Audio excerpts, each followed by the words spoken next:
For thousands of years, we've looked at giant piles of rock piercing the sky and thought, you know what would be fun? Risking my life to stand on top of that. Why?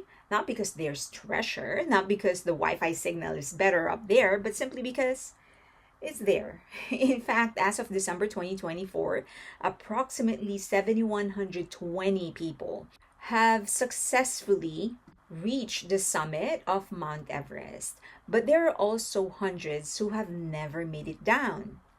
Yep, they're just stuck there forever. You think that's going to change people's minds? Nope. In fact, Nepal processes 500 permits yearly.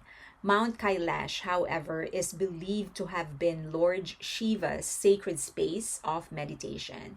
That's apparently how the Himalayas itself is seen as a sacred barrier between mortals and the divine, with Kailash as the most sacred point. It is said to be the source of four major rivers, which flow in four cardinal directions, representing the flow of life and spiritual energy across the world. There's Ganges River, south. There's Brahmaputra, east. Indus, north. And Sutlej, west.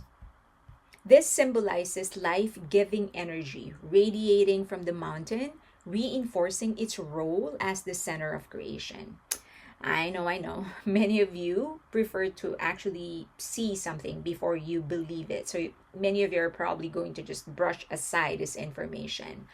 Two people in particular almost went against this tradition. In 1926, a British mountaineer explored the region but chose not to climb out of respect for local beliefs. And then in 2001, Spanish climber Jesus Martinez Novas was granted permission by the Chinese government but withdrew after global backlash and objections from the Dalai Lama. Chinese does not anymore award or agree to any kind of permission to climb the mountain. Many pilgrims describe an overwhelming energy near Kailash. Some believe it emits spiritual vibration that can alter consciousness. There are also legends that time behaves differently near Kailash, with faster aging and mysterious light seen around the peak. The unwritten code among climbers. Most professional climbers self regulate and avoid doing things that will disrespect local culture or beliefs. And this is one such example. Climbing is often about conquest, while Mount Kailash represents surrender to nature, faith, and the divine. It's a reminder that not every peak needs to be scaled for personal achievements. Some heights are better left alone to respect other people's faith, even if you don't share that faith.